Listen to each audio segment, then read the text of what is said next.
Okay, so welcome to Facebook Live of the CPIM.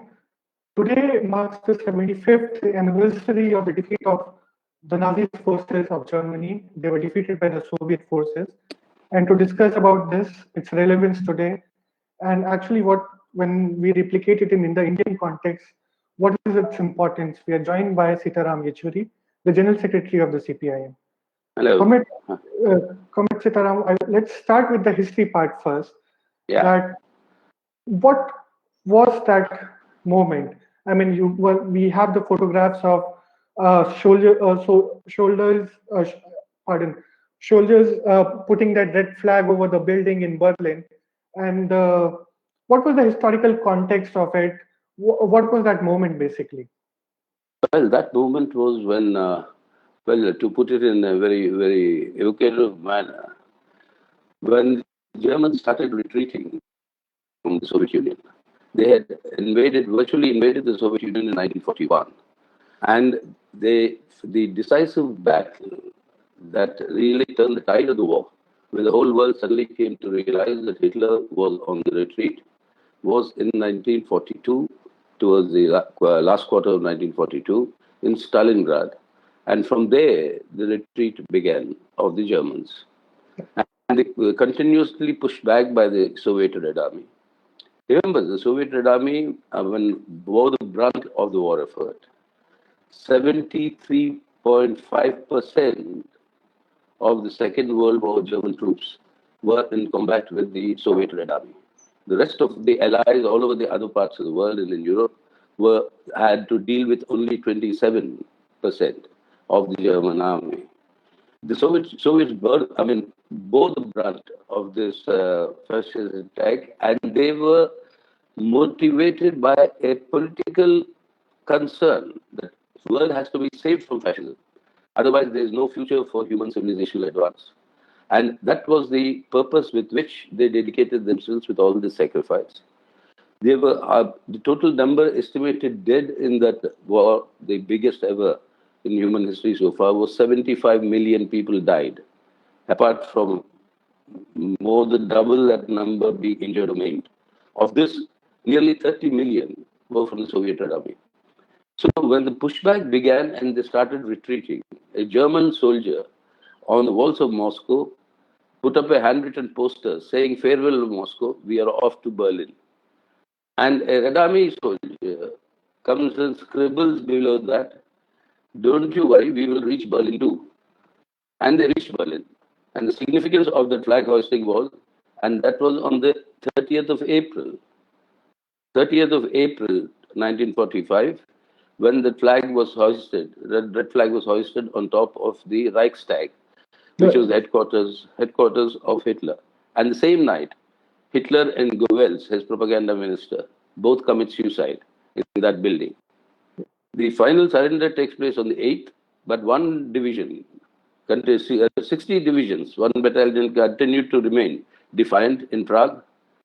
On the 9th, they were conquered, so to speak, and a million were forced to surrender on the 9th of May. That is why today is being observed. The significance lies in the liberation of human civilization from the clutches of fascism and its horrendous practices and the push towards war and militarization that claimed so many lives. And that gave a big impetus for the decolonization movement, part of which was also our independence, India's independence. Right. So I would like to just go back a bit about what you have mentioned right now. As you said that the 75% of the Berlin army was engaged in fight with the Soviet forces. So how did this mobilization took place within the Soviet that they were able to bear the brunt of such a big force and they finally defeated them? Yeah. You see, the first of the indications came in when the Poland was occupied by Hitler, by Germany. And the Soviets knew, Stalin knew, and the Soviet Communist Party of the CPSUD, also Soviet Union, they knew very well that the final target is going to be socialism. Because remember the context. The war was happening after the biggest ever crisis in the capitalist economy, that was the Great Depression of 1929. And one of the ways in which capitalism was trying to seek emerge out of the crisis was to reconquer the Soviet Union, which is 1/3 of the world at that point of time, which went out of the ambit of capitalism. Defeating socialism, defeating the Soviet Union, and bringing it back into the ambit of global capitalism was the surest way for the profit maximization for capitalism. So, in fact, the entire monopoly capital in the world was urging Hitler to continue with his militarization. And that gave the indication to Stalin to make the preparations. He appealed to all the other allies, saying that we should form a united front, a joint front.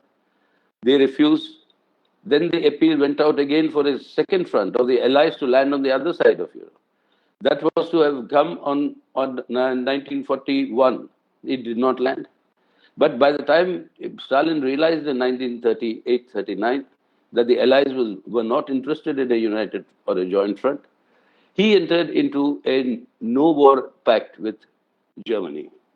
Many criticized that, saying that he compromised. He compromised with Hitler, or he actually helped Hitler in occupying the other parts of Europe. On the contrary, what Stalin was doing was basically buying time to prepare. And the slogan he gives after that pact was, the war is not won on the battlefront alone. The war is won in the factories and in the fields. Right. That is, increase production so that we can prepare our armaments. And that lead time that he bought those 2 years, that really paved the way for them to prepare, to enlarge the army, to prepare themselves with equipment, ammunition, and they were working 24/7 into 365 those 2 years in order to prepare to meet the German war machine. But they succeeded. Right. That's how they did. Can you throw some more light on this? Because, I mean, what we have read that when all this thing was happening, they also moved their industries separately. The entire mobilization was happening.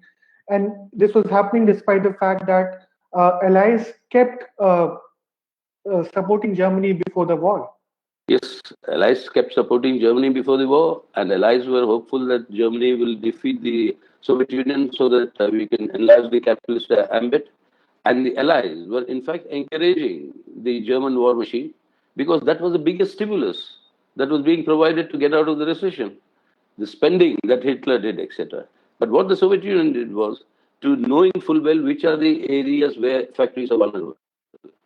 Some of its most strategic factories were all moved further beyond, towards Siberia, towards the other areas, so that the accessibility to destroy them for the Germans would not be so easy.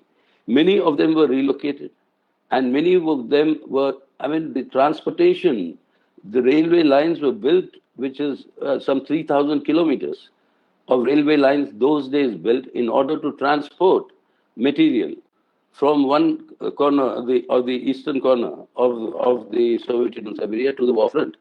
So this entire preparation was all based on a strategic locationing, strategic planning, and a huge amount of military strategy went into place.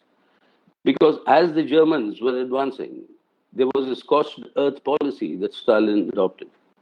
That is, burn all the fields so that Germans cannot find anything to feed on. The Soviet people may also suffer, but the point is that the invading army should not be well fed. And they employed tactics of such nature, and the blowing off of the Dnieper Dam. Right. They blew up a dam, in order to stop the German advance, and which was, the whole world was aghast that, what is it that the Soviet Union and us are up to? But that was the seriousness with which they confronted, and that is what really, liberated the world from fascism.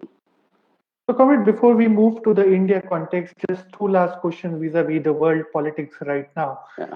That one, what actually happened after the fall of Hitler? That even when there was an entire process to rebuild all these countries, the amount of funds that the Soviet received was much less in compared to what Germany and others received. One part of it is that. And in the second context, what we're looking at presently, that the world and all these imperialist forces which are now trying to claim that they defeated the fascism, but these are the same imperialist forces which didn't side with the Soviet during that time. Yes, absolutely. I mean, not only didn't fight, they were encouraging. I mean, they were encouraging Hitler against Soviet Union. I mean, Harry Truman, the U.S. president then, is on record saying that let us see between the two who's winning the war, then we'll decide whom to join. And Churchill or the British commentators are on record saying let the fascists and the communists bleed each other to death, and then the whole world will be there for us to rule on. So they, and remember, the second front was to land, as I said earlier, in 1941. But they don't land it because they think that Hitler is succeeding in destroying the Soviet Union. But it's only after the Stalingrad victory of the Red Army that the troops, the second front troops, land at Normandy in Sicily. And that is the landing of the second front, which today they claim was the reason for the defeat of Hitler. But Hitler's defeat, the bulk of it, as I told you earlier, was being done by the Soviet Red Army. And today they come on to the thing, because after the collapse of socialism in the USSR, when they found the atmosphere more conducive, all the concessions they had to give to the working people after the Second World War, because the manner in which socialism emerged, or the Soviet Union emerged, socialist ideas were very, very popular. All this welfare state, welfare economics, the question of state support, the question of social security, all these were brought in. After that, to sustain to counter the campaign of socialism gaining. And today you see, after the collapse of the Soviet Union, all that being totally dismantled completely. And now the campaign is fascism and communism are two sides of the same coin. They want to distort history. They want to rewrite history in accordance with what they want to propagate. And this is basically the ideological battle which began the day Hitler started retreating. The Cold War foundations were laid. The bombing of Hiroshima and Nagasaki, completely unnecessary for the war to end. War had ended earlier, but that was the signal for the Cold War. And as far as the war rebuilding of the economy is concerned, I think that is the best example of the determination and the single-minded purpose of the Soviet Union and the socialist system. A shattered economy. There was not a single family in the Soviet Union who did not lose one male person belonging to the family in the war. Not a single one. But they rebuilt their economy. And within 5 to 6 years, they were back to their production levels. And soon surpassed to become a superpower in the world and counter US imperialism and US might inch to inch all through the 4 decades after the war. So that rebuilding process, USA helped and became the global power through its Marshall Plan, through its aiding of the Western Europe, and they thought that the Soviet Union would be starved.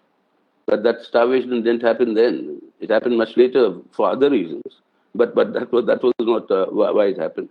But the rebuilding of the war economy, of the war-torn economy, was also a tremendous, and it's an epic endeavor of human labor that under socialism, it was possible for them to realize the actual realization of the human potential. And that's how they rebuilt their economy. Right. कॉमेड, अब भारत के परिप्रेक्ष्य में हम आते हैं और आज के दौर को अगर हम देखें इंडिया में, तो इस पूरे दिन का भारत के उसमें क्या महत्व है?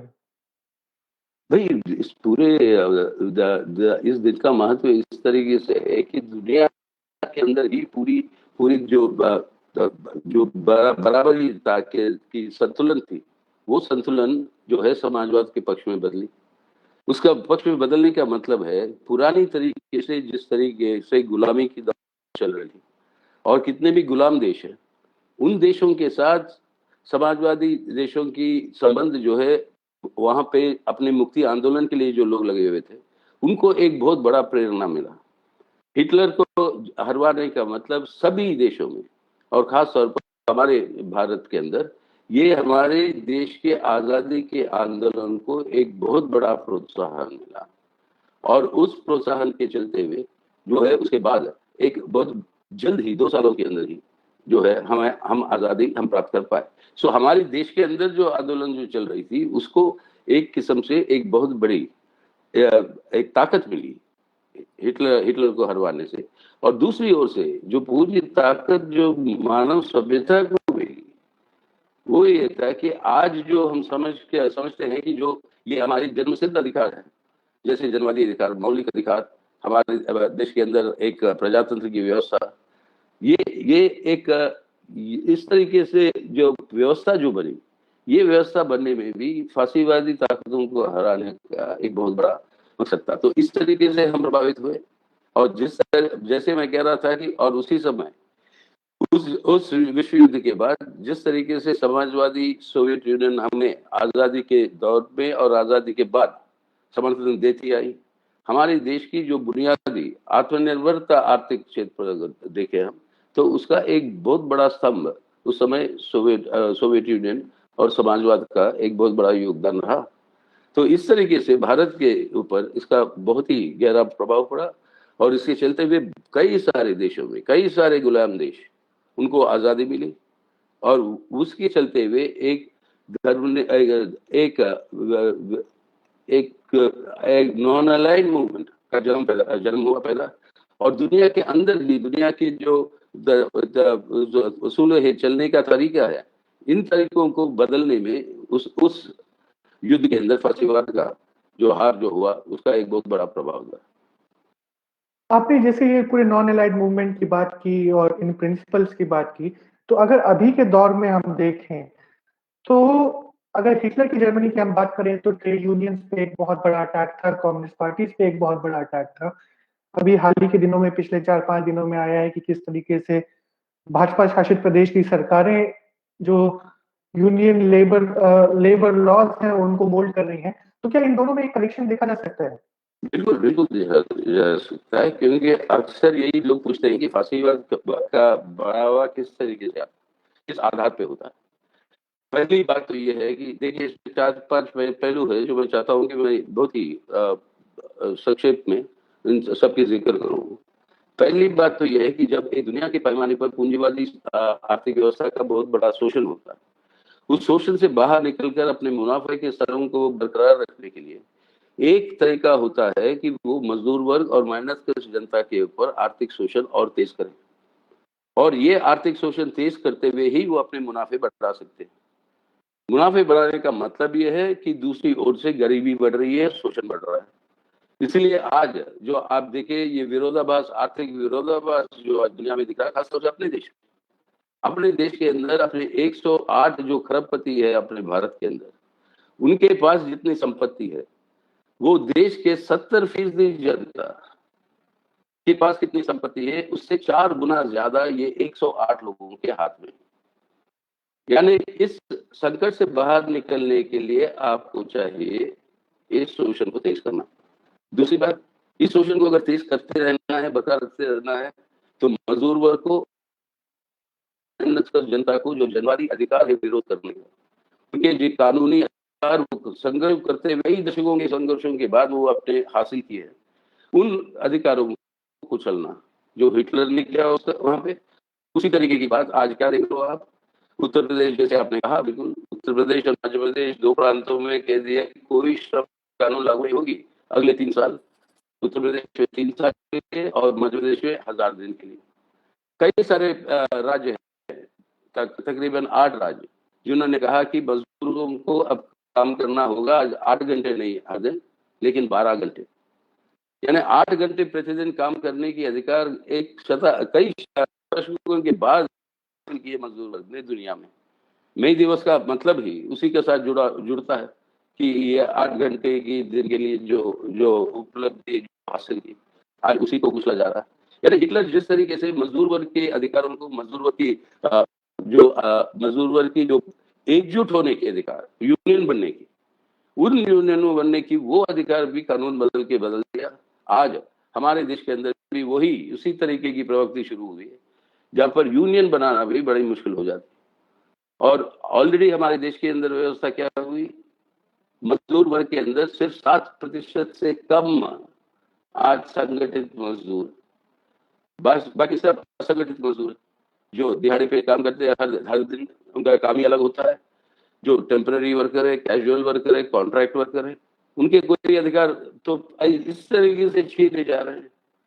तो ये हमला, ये जो है मुकाबला करता है इससे। दूसरी बात, जो फांसीवादी व्यवस्था को बढ़ने में जो उपस्थित देखती कि एक नफरत और डर की वातावरण पैदा करे, यानी नफरत और डर की वातावरण पैदा करना है तो आपको एक दुश्मन को खोजना होगा आप ही के समाज के अंदर। हिटलर ने यहूदियों को टारगेट किया था वहां पे। आज हमारे मुल्क के अंदर हमारे मुसलमान भाई बहनों के ऊपर टारगेट, तो उनको एक बराबर की नागरिकता की अधिकार जो हमारा संविधान देता है उसी का उल्लंघन। और ये इस तरीके से सांप्रदायिक ध्रुवीकरण को तेज करते हुए वहां पर समाज को बांटना, ये उनके लिए जरूरी पड़ जाता है फांसीवाद के उभरने के लिए और पूंजीवादी व्यवस्था को संकट से बाहर निकलने के लिए, कि लोगों के अंदर असंतोष जो है वो असंतोष समाजवाद की ओर ना बदले पूंजीवादी व्यवस्था के खिलाफ। तो उनकी एकता को तोड़ो, तो ये सांप्रदायिक भावना को इस्तेमाल। और तीसरी ओर से दूसरी ओर से देखो आप, जितने भी आपके संवैधानिक संस्था हैं उनके ऊपर हमला जो हिटलर ने किया और सबको रद्द किया था वहां पे। और वही तरीके से आज पार्लियामेंट को या सुप्रीम कोर्ट को या आपके इलेक्शन कमीशन को, आपके सीबीआई को, जिस तरीके से हमारे संवैधानिक संस्थाएं हैं उन सभी चीजों को हस्तक्षेप करके उनको जो है कमजोर करना या सरकार की पक्ष में जो है उसको जो है मोड़ना, उसकी प्रयास। और अगला पहलू कि आपकी देश की रक्षा के नाम पर या आप जो कोरोना की पैंडेमिक के सामने जो मुकाबला हम कर रहे हैं इसको बहाना बनाकर ये सब कामें जो हो रही है कि मानव अधिकारों का और जनवादी अधिकारों का उल्लंघन। आज हो क्या रहा, ये पूरा कोरोना वायरस के अंदर जो हम लड़ रहे हैं, जो सरकार की जिम्मेदारी होती है कि अपने मजदूर जो माइग्रेंट मजदूर है उनका ख्याल रखें, जो भूखा है देश में उसको अनाज पहुंचाएं, उनको राहत मिले, ये सब काम छोड़कर वो उन लोगों को आज जो है गिरफ्तार कर रहे हैं, उनके ऊपर कार्रवाई कर रहे हैं जो सरकार के खिलाफ आवाज उठा रहे हैं। और उन लोगों को जिन्होंने सीएए, एनपीआर और एनआरसी के खिलाफ जो शांतिपूर्वक आंदोलन, जो उनकी अधिकार है, ये संविधान जो देता है, उस अधिकार को जो इस्तेमाल किया, ऐसे लोगों के ऊपर आज टारगेट करके उनको जो है जेल में भरा जा रहा है। जबकि इस कोरोना वायरस से लड़ने के लिए जेलों के अंदर वो बहुत ही खतरनाक जगह है जेल, जहाँ से ये वायरस फैल सकती है। और सुप्रीम कोर्ट का भी आदेश है जेलों को थोड़ा खाली करो, लेकिन अब जेलों को भरा जा रहा है, मतलब ऐसे लोगों से जो सरकार के विरोध बात उठाते हैं। यानी जो सब रुझान जो जर्मनी के अंदर जो आपको नजर आए फांसीवाद की उबार में, फांसीवाद को बरकरार करने के अंदर हिटलर ने जिस तरीके से काम किए, उसी तरीके के रुझाने आपको आज नजर आ रहे हैं अपने भारत के अंदर। तो ये खतरे हैं। यानी आज एक और इसके अंदर बात जुड़ी है हमारी टीम भारत की, वो है कि सभी जानते हैं कि भारतीय जनता पार्टी एक राजनीतिक अंग है आपके राष्ट्रीय वो आरएसएस का।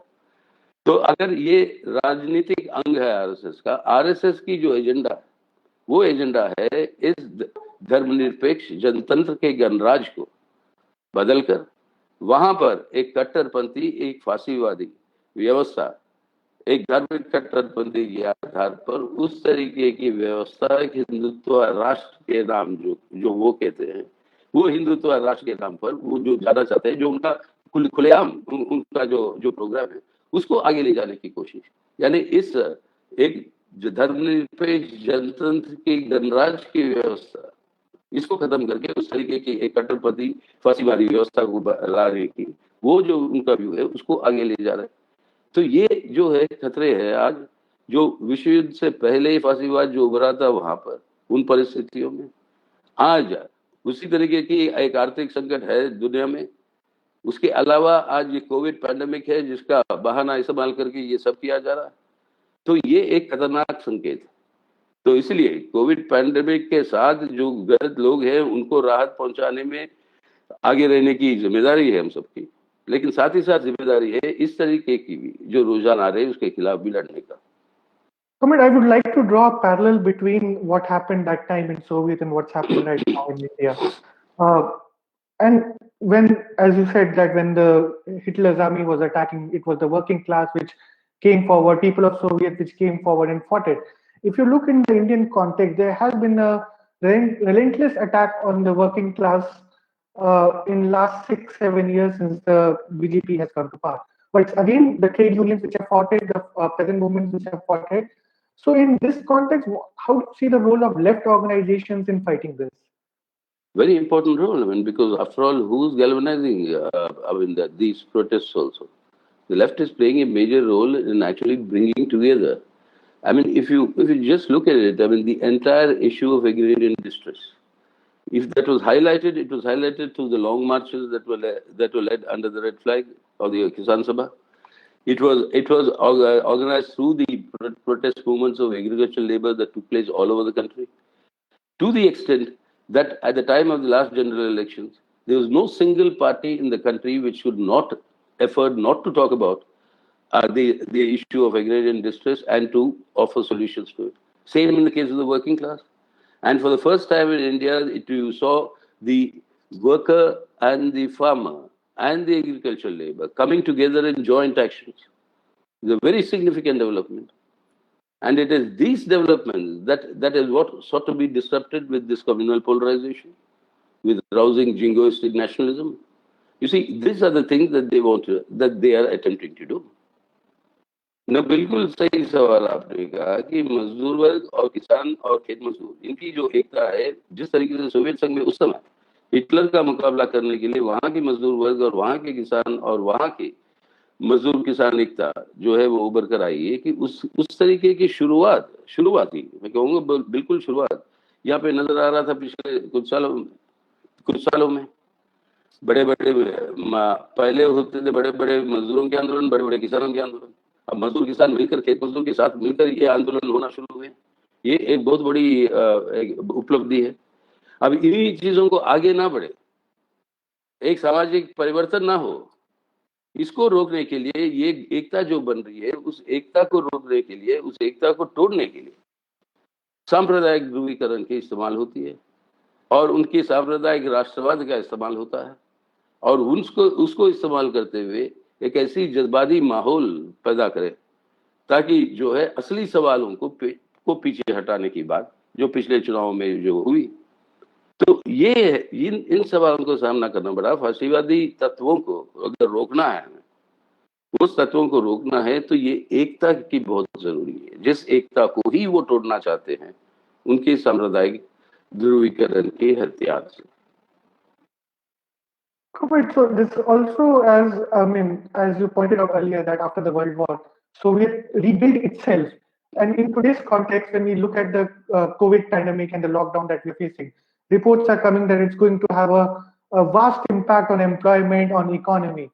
So, what lessons can we draw from there to rebuild basically what we are losing right now? You see, the CPIM has put forward an economic roadmap before electory, which way we talk of the immediate measures, the mid-term, measures that we must undertake, and the long term. And all of them have to start now. So what you have to understand is that the economy was already in a tailspin before the pandemic broke out. We were hurtling towards a recession, and many estimated we had already entered the recession. And but when the pandemic came, this matters got worse. So what needs to be done? First of all, you provide relief to the people who are suffering because of this national lockdown. 7,500 rupees per month to every non-income tax paying family for next 3 months must be given by the government. Cash transfer. Free food grains. You have now 77 million tons of food grains in the central godowns. Distribute them free to all those who need it, and 10 kilos per individual every month for the next 6 months. You have more than that in your stock. Give that so that people do not suffer due to hunger, starvation. And we should not be in a position where we'll have a larger number of deaths from hunger and starvation than from COVID. Assess the states liberally so that they are in the battle line and in the front line to battling this pandemic. Instead of that, what are you doing? You're collecting money, amassing wealth through a private trust fund under the name of the Prime Minister. And God knows what that money is there for, where it's going to be used. Nobody knows about it. It's no shortage of resources in our country. It is a question of the will to use it. And in the medium term, rely on the developing the village economy through cooperative productions. And in the long term, we have to shift the focus. We need to improve our infrastructure in a big, big way. And to build that infrastructure, big public investments are required. And as I said, there is no shortage of funds.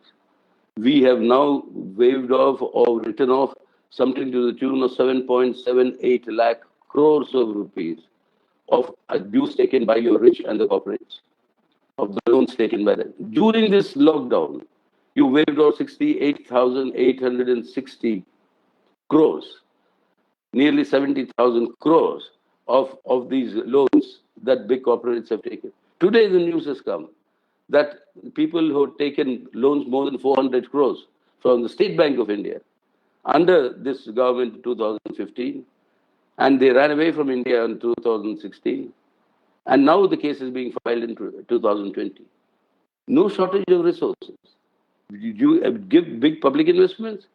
When you start building your infrastructure, a huge amount of jobs will be created. When people who get these jobs, you have an unemployment situation today. During the national lockdown, the number of unemployed people grew by 14 crores.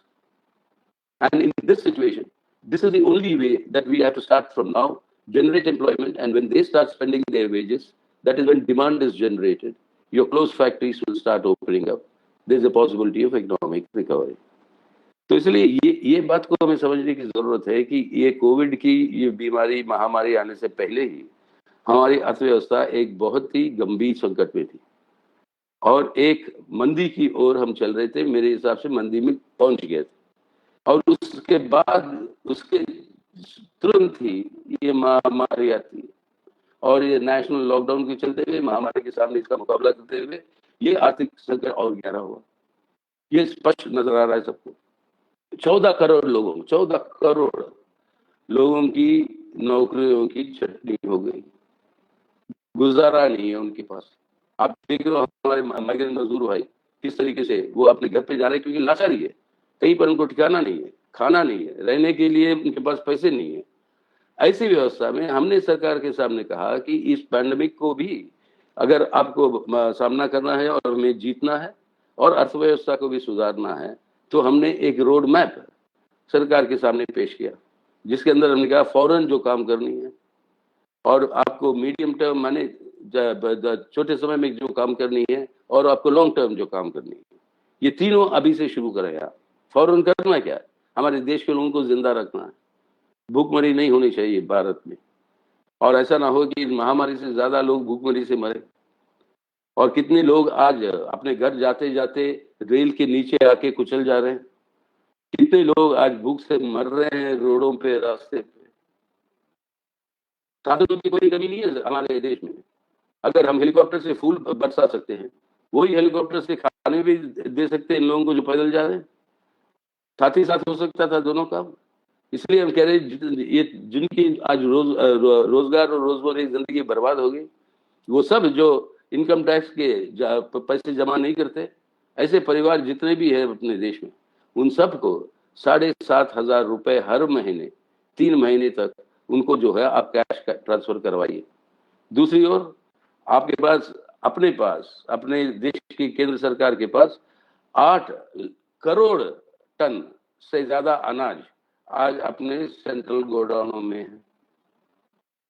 वहां पे सड़ने की जगह आज जो भूखे हैं उनको मुफ्त में दीजिए। वो हर व्यक्ति को 10 किलो अनाज हर महीने अगले 6 महीने तक दे सकते हैं, उतना अनाज अपने पास है। ये काम करिए। अपने डॉक्टरों को, अपने नर्सों को, अपने स्वास्थ्य कर्मियों को जो हिफाजत के लिए जो जरूरी है उसके ऊपर खर्चा करिए। टेस्टिंग करवाइए ताकि पता चले हमें ये महामारी के फैलाव कितना है और कौन से जगह पर हम रुके। आज भी दुनिया के अंदर सबसे कम टेस्टिंग वाला अगर कोई मुल्क है तो वो है अपना भारत। अब इससे शर्म आती है हमें कि हम जो है 10 लाख में से 600 के करीब टेस्ट करते हैं। स्पेन जैसे देश है 10 लाख में से वो 40,000 से ज्यादा लोगों की टेस्टिंग होती है। कोरिया, आपका ताइवान, आपका सिंगापुर, ये छोटे छोटे मुल्क कई गुना ज्यादा टेस्टिंग करके वो इसका सामना कर बहुत और बेहतर तरीके से कर पाए। अपने देश में केरल सरकार, वामपंथी सरकार जहाँ पे है, वहां पे ये हो रही है और पूरी दुनिया में अब मशहूर हुई है केरला की मॉडल। अब कह रहे हैं कि उसका जो है आपका उल्लंघन उसका जो है लागू करना है बाकी सबको। अगर वो हो सकता है एक स्टेज में, बाकी जगह पे क्यों नहीं?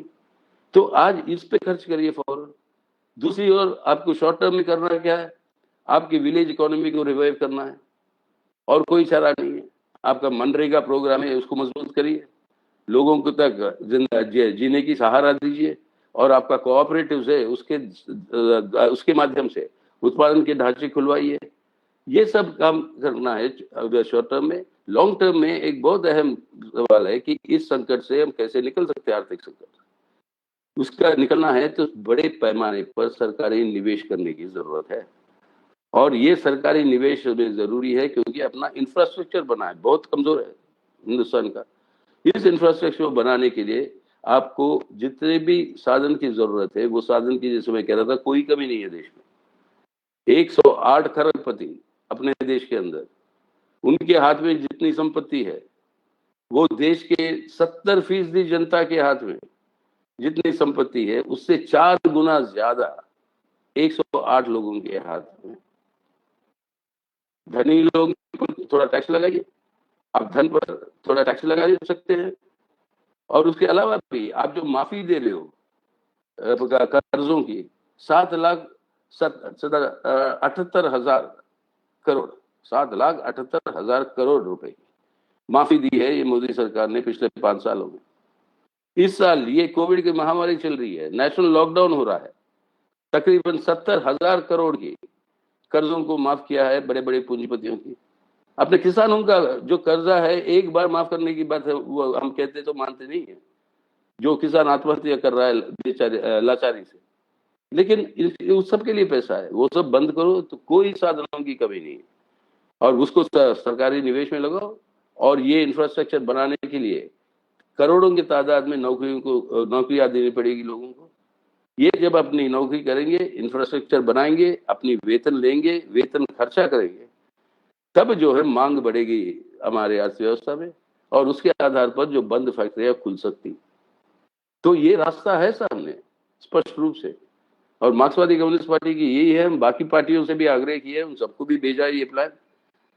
हमारे देश के महामहिम राष्ट्रपति को, हमारे देश के प्रधानमंत्री को, सरकार को ये प्लान, ये रोड मैप हमने भेजा और बाकी पार्टियों से भी हम अपील कर रहे हैं कि आइए सब मिलकर संयुक्त तरीके से इसके आधार पर हम जो है आगे बढ़े ताकि देश के अंदर अर्थव्यवस्था भी सुधरे, महामारी से भी हम जीत हासिल करें और देश के हमारी आम करोड़ों लोगों की जो दुविधा है आज इस नेशनल लॉकडाउन के चलते हुए, उस दुविधा को भी हम दूर कर सकें। Kumar, this would be my last question, and we can conclude after this.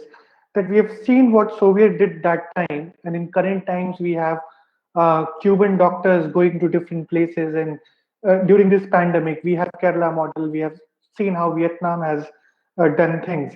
What's the message? What is the message that you would want to give on this day?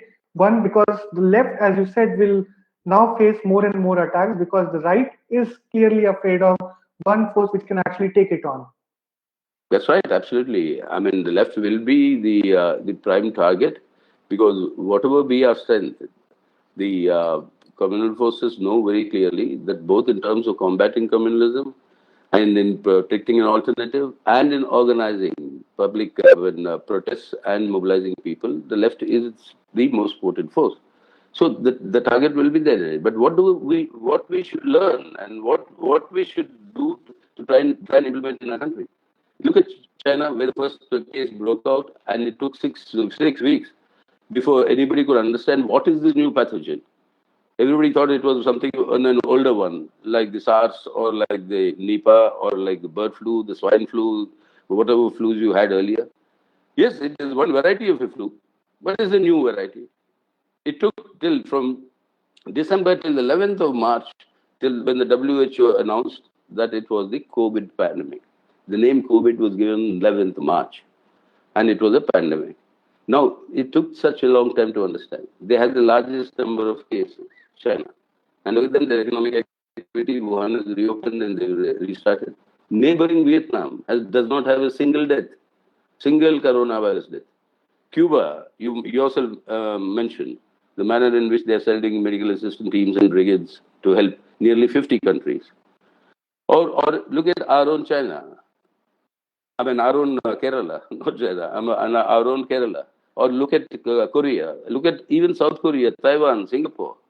What is the thing? Every one of them has got a very, very effective universal public health care system. That is what we have been destroying in India through reckless privatization. Even a country like Spain has ordered for the renationalization of all private health facilities. Spain has put in motion a scheme of a universal basic income, which they said will continue even after the pandemic. So what do we have to learn? What we have to learn is to create public facilities for universal care, health, education, transport, services.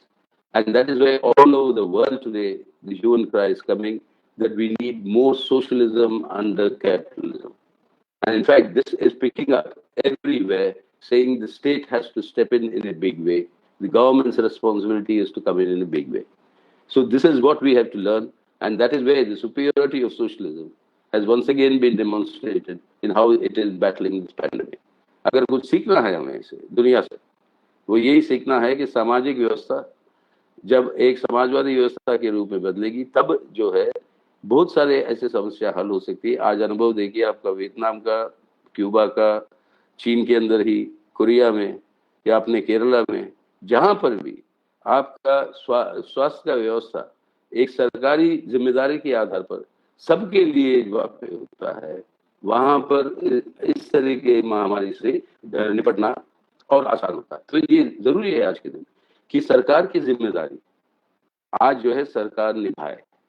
और ये बात हमारे यहाँ पर ही नहीं, पूरी दुनिया में उठ रही है सब जगह कि सरकार जो है स्वास्थ्य व्यवस्था की, शिक्षा व्यवस्था के अंदर, सरकारी सुविधाओं के अंदर जो लोगों को पहुंचाना है, यानी लोगों के स्वास्थ्य को ठीक रखना हमारे लिए एक बहुत बड़ा एसेट है, देश की ताकत।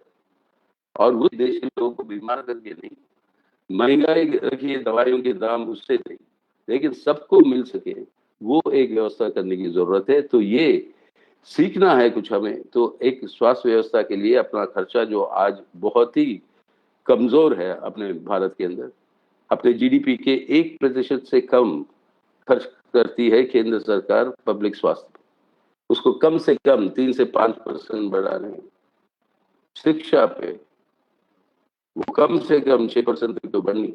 अभी जो है हम इस तरीके की संकटों से हम जो है बचने के लिए हमारी अंदरूनी क्षमता और ताकत बढ़ेगी। ये काम अगर करना है, ये एक वामपंथी दृष्टिकोण ही नहीं, लेकिन आज सबके लिए ये जरूरी है इस तरीके की काम को आगे ले जाना। शुक्रिया कॉमरेड बात करने के लिए। Thank you.